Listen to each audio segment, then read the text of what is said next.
Hello friends, welcome back. We are getting ready to go grocery shopping for the Daniel fast, and a lot of you have asked for me to do a grocery haul, so thought we would take you in the grocery store with us and show you what I look for when I'm shopping for the Daniel fast. So let's go ahead and put our masks on and head in.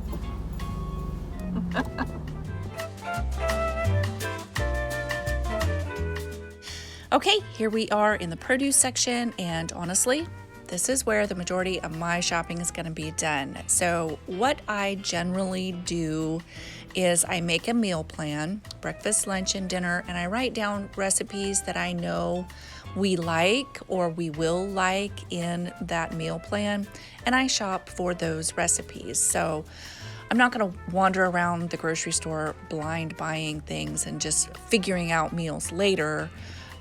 This way I'm shopping for exactly what I need.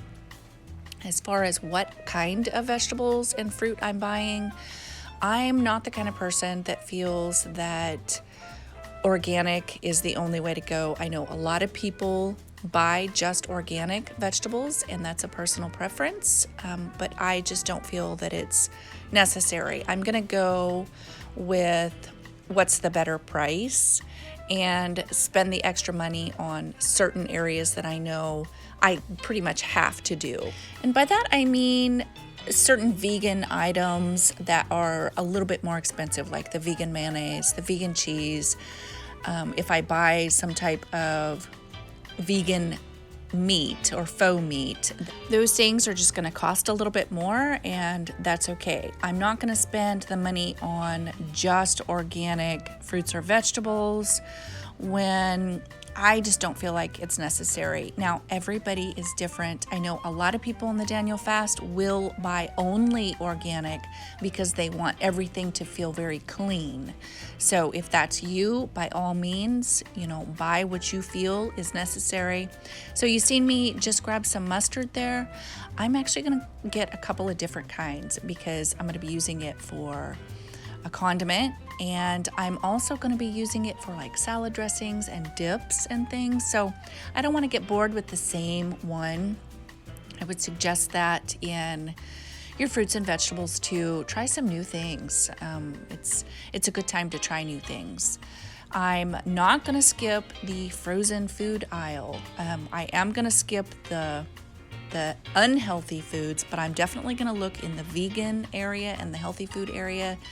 So you just need to know what to avoid and what to look for. But there are some really good vegan things in the frozen food area. So, yep, this is definitely a time to make sure to stick to your list. Obviously, there's going to be things that you put in your basket that weren't on your list, and that's okay, so long as they're vegan. Vegan is pretty safe, but you want to avoid some things. No.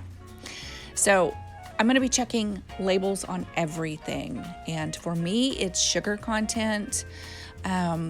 Some people it's salt content too. So everyone does the vast different. So for me, I'm not worried about salt, but I am worried about sugar. So on that note, you're going to need to give yourself a little extra time going grocery shopping because you are going to need to look at labels. So keep that in mind. You're going to need just a little extra time at the grocery store. 1 gram. Look at the price of that.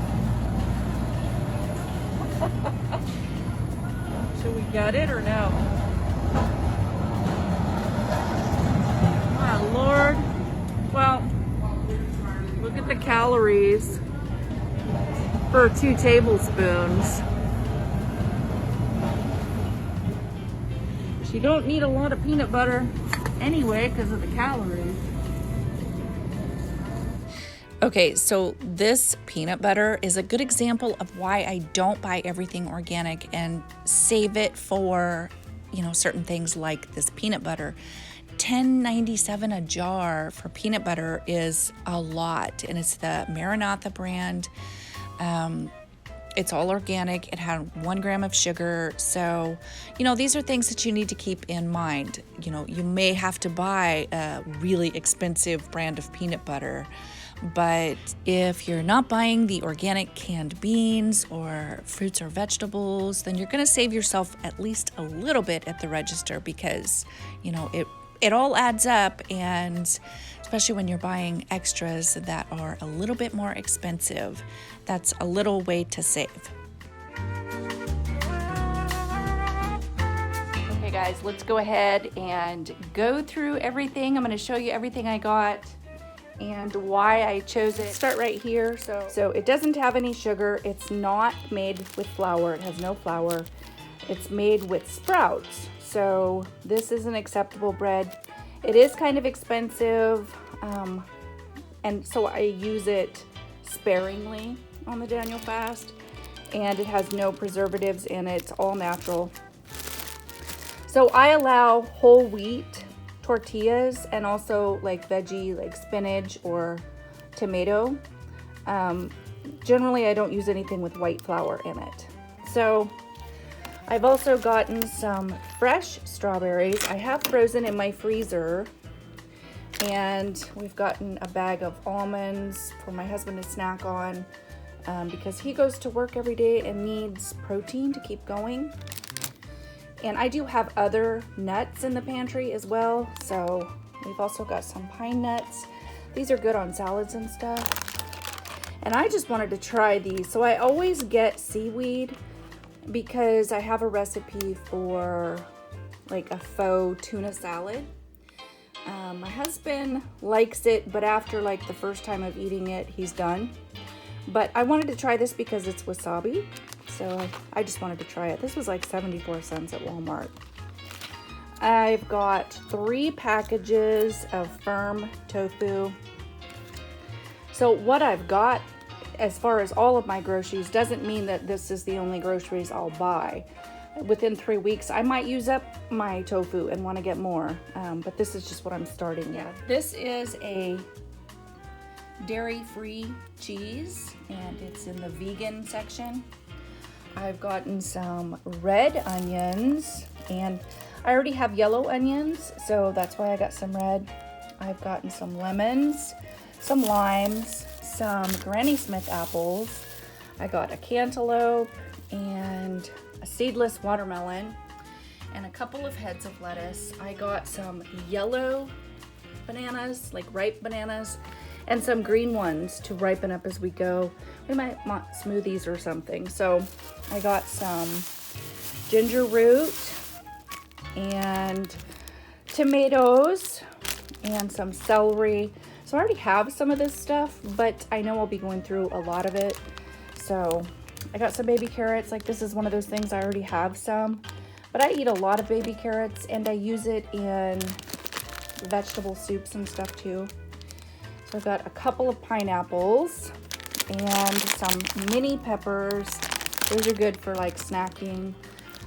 I got a couple of cans of Great Northern beans, some black-eyed peas, and some coconut milk. And I have black beans, kidney beans, that kind of stuff in the pantry already.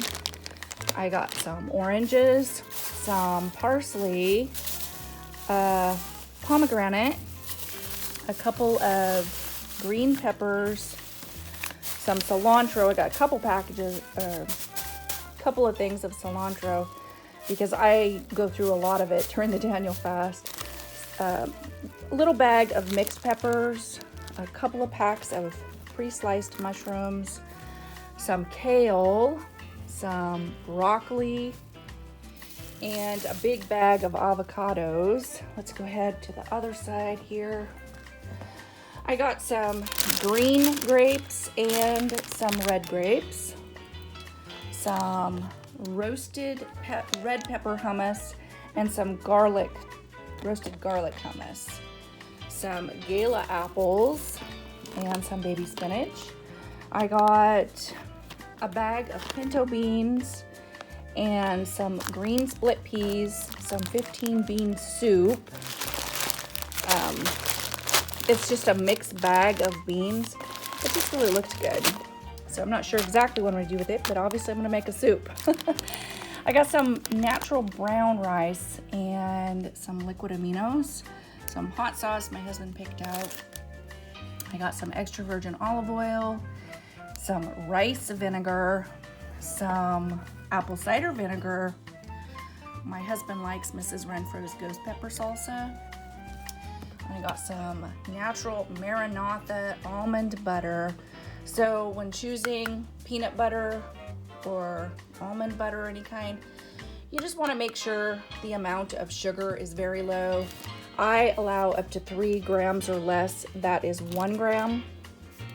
And I believe this is 1 gram too. Yeah, 1 gram.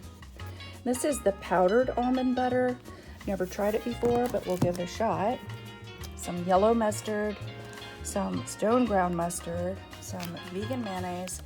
I actually like a different brand, but they didn't have it. This was literally the only one they had.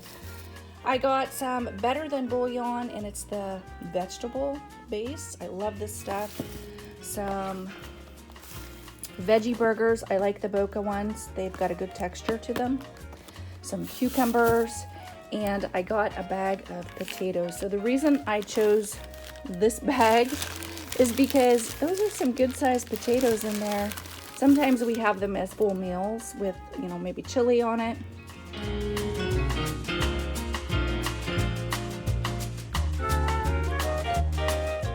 Okay guys, there it is. This is everything I've got, and that is keeping in mind things that I already have in my pantry. So these were just extra things that I knew that I would need. I may need to go back to the grocery store.